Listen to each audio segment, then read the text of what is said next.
When you see around the globe the maldistribution of wealth, the desperate plight of millions of people in underdeveloped countries, when you see so few haves and so many have-nots, when you see the greed and the concentration of power within, did you ever have a moment of doubt about capitalism and whether greed's a good idea to run on? Well, first of all, tell me, is there some society you know that doesn't run on greed?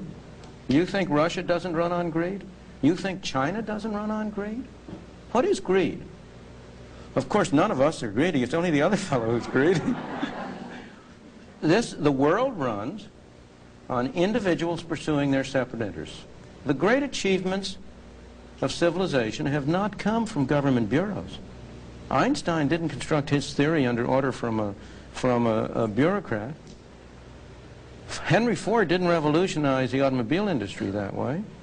In the only cases in which the masses have escaped from the kind of grinding poverty you're talking about, the only cases in recorded history are where they have had capitalism and largely free trade.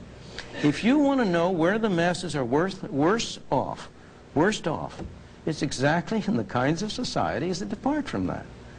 So that the record of history is absolutely crystal clear, that there is no alternative way so far discovered of improving the lot of the ordinary people that can hold a candle to the productive activities that are unleashed by a free enterprise system. But it seems to reward not virtue as much as ability to manipulate the system. And what does reward virtue? You think a communist commissar rewards virtue?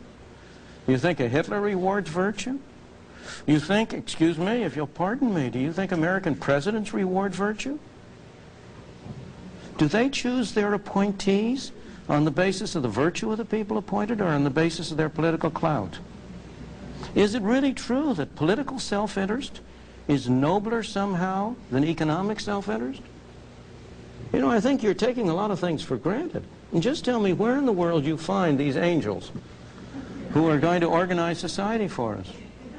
Well, I don't even trust you to do that.